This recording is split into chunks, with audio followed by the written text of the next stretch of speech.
Today we uncover the shocking last moments of Orca trainer Sam Collins. As he trained Luna for one final performance, something went terribly wrong, leaving everyone in the public horrified. Sam Collins had loved the ocean since he was a boy. At 34, he'd spent over a decade working with Luna, a wild-caught orca. He'd raised her since she was a calf, fed her by hand, and taught her every trick. They swam together daily, her sleek black and white body gliding beside his, her eyes watching him like he held the secrets of the sea.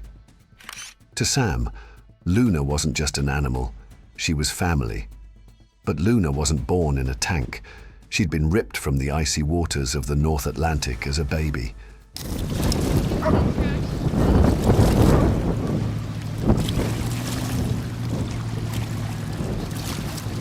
Sam never talked about that. He focused on the bond they built, the way Luna bumped his palm for fish, the way she leaped on command, the way she seemed to trust him. The crowd didn't know her past. They called her the smiling whale, clapping as she flipped and splashed. But lately Luna had changed.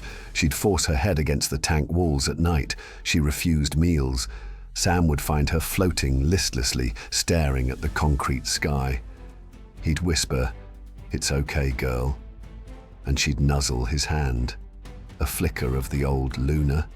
Then came May 7th. It was a bright and glorious afternoon at Ocean View Marine Park, where the air buzzed with excitement as families and friends filled the grandstands, laughter and applause echoing like music. Sam Collins, the park's renowned orca trainer, stood at the center of the arena, his heart swelling with pride as he waved to the audience. For a decade, he had forged an extraordinary bond with Luna, the magnificent black and white killer whale that had become the star of the show. To everyone around them, they were not just a trainer and a performer. They were best friends, united in an unbreakable partnership. The show started with Luna jumping high out of the water. The crowd cheered loudly as the big whale splashed back down. Sam smiled at the audience, thinking everything was going as smoothly as he had planned. Luna hadn't been acting normal lately. She swam too fast and didn't always listen to Sam's signals. Her eyes looked different, wilder, like she wasn't really seeing him anymore. When she came up close, Sam could feel her body shaking with nervous energy. The happy show music kept playing, but Sam felt like something weird. Luna was moving in strange ways, splashing harder than she needed to. She kept looking past Sam, like she wanted to be somewhere else. The tricks they'd done together 100 times before now seemed to confuse her. Sam tried to stay calm, but he and the whole crowd felt something strange in Luna's behavior. This wasn't the Luna he knew. Something was off. Luna was behaving aggressively today. As the finale approached, Sam took a deep breath and plunged into the chilly water of the tank, feeling the sharp contrast against his warm skin. The water enveloped him, and as he surfaced, Luna approached with a speed that set alarm bells ringing in his mind. She glided closer, alarmingly close, her enormous body brushing against him in an intimate dance that felt troubled with tension. He attempted to signal her to pull back, but she ignored his gestures, her piercing gaze locked onto him, leaving him with a sinking feeling of dread. Suddenly, Luna's mouth opened. Rows of sharp teeth flashed. She bit down hard on Sam's leg. Blood exploded into the water. The audience was tensed in this dead silence. They couldn't comprehend what was really going on.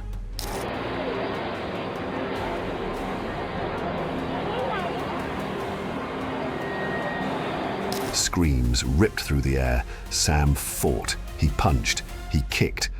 Luna dragged him deeper, shaking him like a toy. The tank turned red. The crowd was traumatized to see the blood. Trainers immediately threw ropes amid chaos and blew whistles, but Luna wouldn't let go. Her tail wiggled, shaking the water into a foamy nightmare. Parents covered their children's eyes while they looked worried and disturbed. A few children screamed as they were in shock about the horror that unfolded. Sam's hand broke the surface once and then vanished. Rescue divers jumped in. Sadly, they were too late. When they pulled Sam out, his body was limp.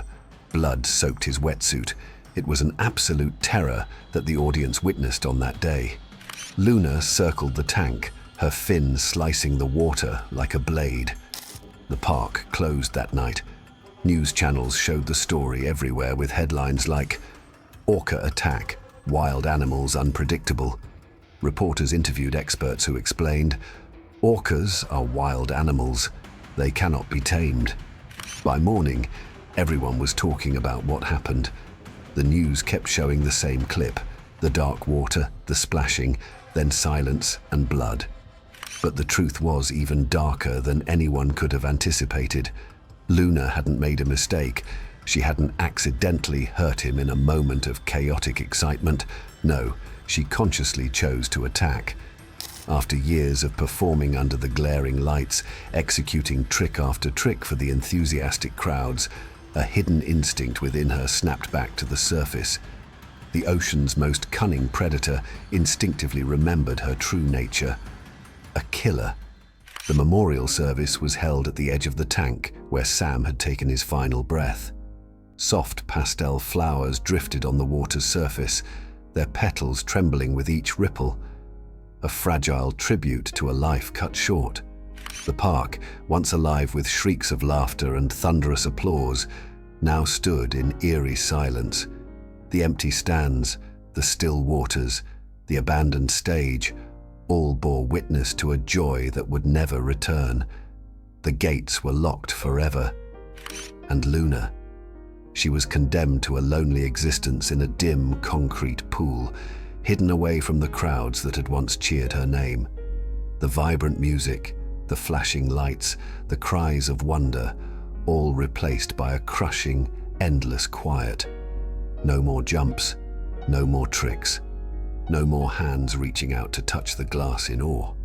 New chillers can now get the temp down to mimic the waters of the Pacific Northwest. Sam's tragedy wasn't about a killer whale. It was about a wild soul pushed too far. Luna didn't hate him. She was just a ghost of the ocean, screaming for a home she'd never see again. That saw Toki gravely ill both in February and October of 2022. Orcas thrive in their natural habitats. They can live freely and follow their instincts there. While they are often displayed in aquariums and marine parks for entertainment, captivity can be challenging for them. The noise, confined spaces, and unnatural conditions may cause stress and confusion. Orcas are smart and social. They're not born to be dangerous. In the wild, they live in family groups and travel far. Watching them in nature is better than in tanks. We can learn more about their real lives this way. Let's respect wild animals. They deserve to live free, as they were meant to. Tributes poured in for Sam, who had dedicated his life to working with these magnificent creatures. He lost his life doing what he loved most, connecting with the ocean's most intelligent animals, the orca Luna. Friends and colleagues remembered Sam's passion and how he always said the orcas were misunderstood. Yet life remains unpredictable even for experienced trainers. Their tragic story reminds us that wild animals, no matter how well trained, can never truly be tamed. Rest in peace, Sam.